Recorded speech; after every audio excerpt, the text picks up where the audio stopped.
For the first question, construct project manager signed a firm fixed contract with the supplier to procure various materials. On the agreed delivery date, the supplier delivered all materials to the construction site. What should the project manager do next? All right, first, inspect the materials to ensure their compliance with the requirements stipulated in the contract. Yeah, that could be when you get the materials, you inspect them and ensure compliance. So this is most probably correct. We will verify the other options. Start working using the provided materials to avoid having any delays. So here there is no checking for the quality of the materials. And you can see here, avoid having any delays and do that immediately. Maybe that's not the right course of action. So this should be wrong. Start working using part of the materials while inspecting the rest. Well, if you start using part of the materials, you are not pretty much sure that they are good to work with. So inspecting the rest is going to be useless since you already used part of the materials. So this makes no sense at all. D, pay the supplier and close the contract. No inspection, no verification of the quality. This should be wrong. So the right answer should be A in this case, which is inspecting the materials as soon as you get them on site. Let's double check. Yes, before using any materials, you need to conduct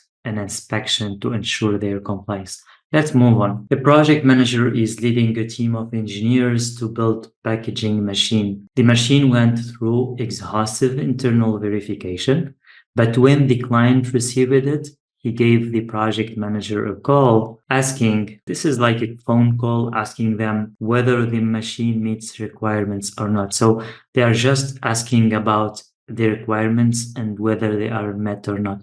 What should the project manager do next? Okay, A, confirm that the product was internally tested and formally close the project. Here, closing the project with just internal test without involving the customer, maybe it's not the right answer. Let's check the other options. Perform the control quality process and use the contingency reserve to fix any detected issues. So here we have the control quality process. Control quality is required. It's an important process to find out any quality issues, but before delivering the product. In this case, the product is already shipped to the client and the machine went already through exhaustive internal verification. So this is already done here, and consequently, should be wrong. Collaborate with the client to get their formal approval that the product complies with the requirements. That's exactly what the project manager should do.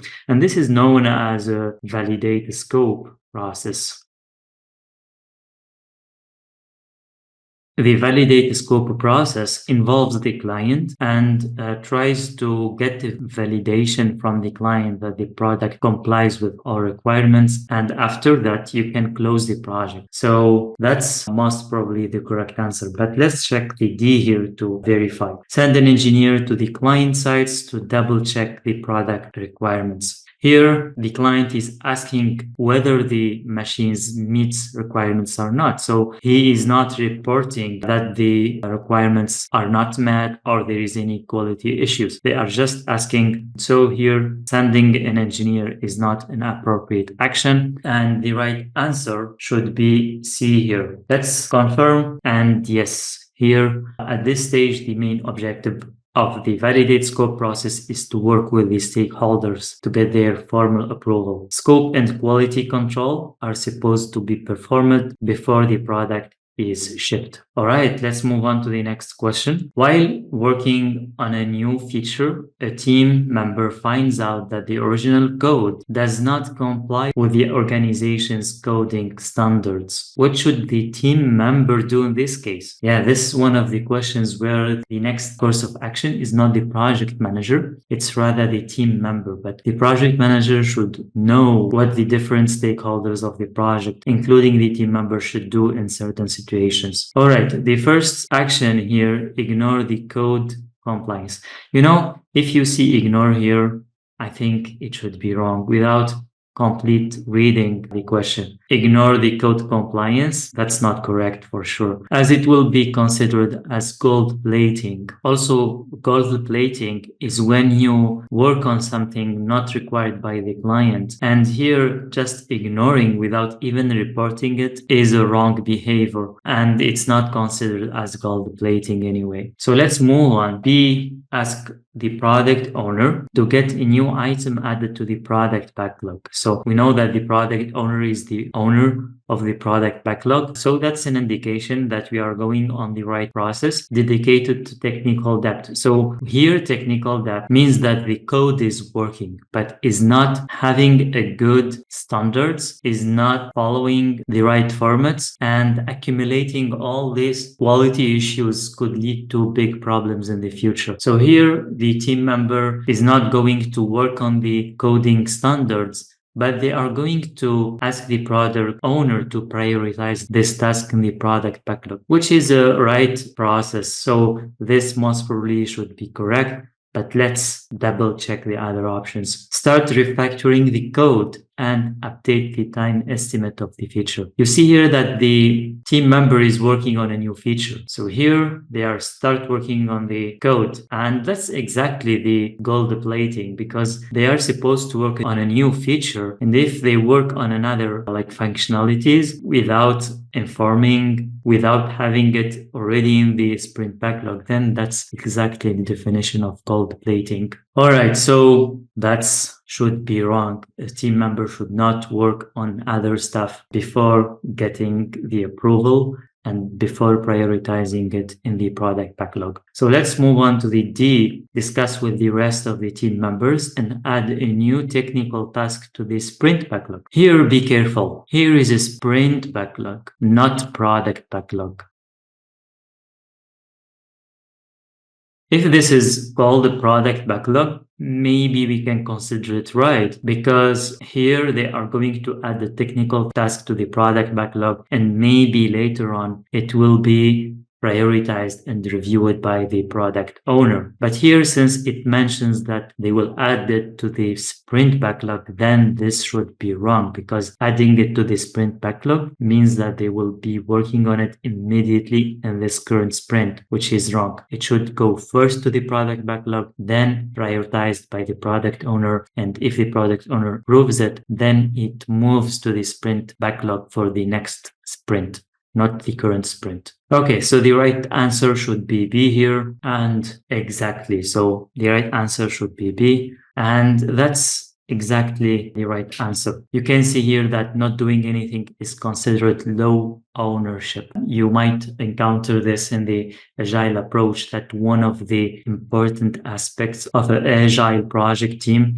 is having ownership. They should be self-organized, and being self-organized means that they should have a high ownership. Okay, let's move on to the fourth question. Match the statements concerning the tasks of a hybrid project with their right classification. Task A is not yet completed. Is it a report, a data, practice, or information? Okay, this is a raw data, because it just mentions that task A is not yet complete. So most probably it's a data, and we can link it to the data here until verifying the other different options. Task B is not accepted because of the security issue. Here, if we stop here, task B is not accepted, this will be a data as well. But since we have here, because of a security issue, are explaining this data. And once we give an explanation for a data and we have a meaning for a data, then it becomes information. So for B, it should be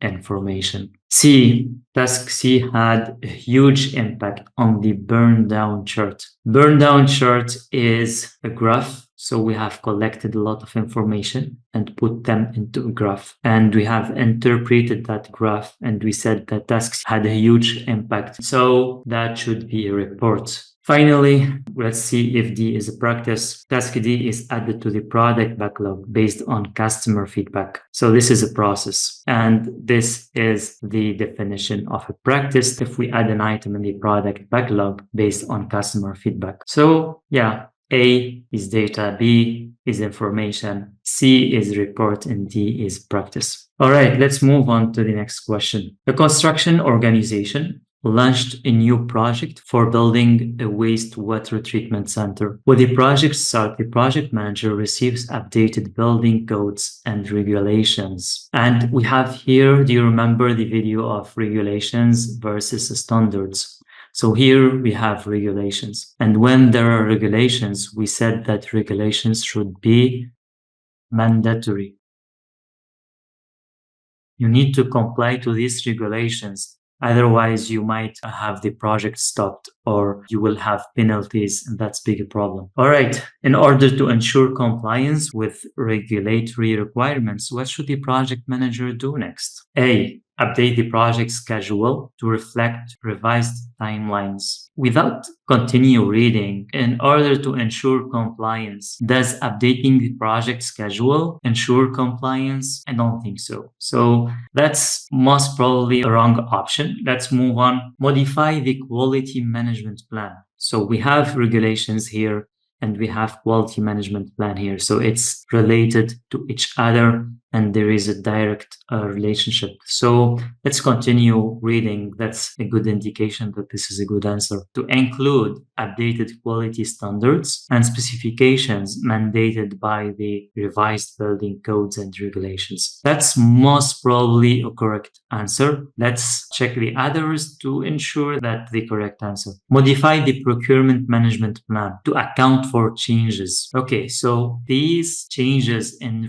regulations could lead to changes to procurement. And that's making sense if you update the procurement management plan to account for the changes in materials or equipment. Okay, but is this first or second? I mean, should we update the quality first and do this second or vice versa? What do you think? I think the first thing we should do is updating the quality management plan. And if there is a consequences on the procurement, we do that second. So this is should be right and this is should be wrong. Let's check the D option here. Update the communication management plan to provide stakeholders with regular updates on any changes resulting from updating building codes and regulations. That's also not wrong. You see that you need to update the communication management plan and inform all stakeholders about the different changes and how these different changes could impact how we manage the stakeholders. So this is also not wrong, but should we do this first, modify the quality management, or should we do the communication management? I think first thing we should do is update the quality management. And if there is changes on the other communication and procurement, we do that as a second phase. For me, I think B is the right answer. Let's check the right answer here. Exactly. It's B,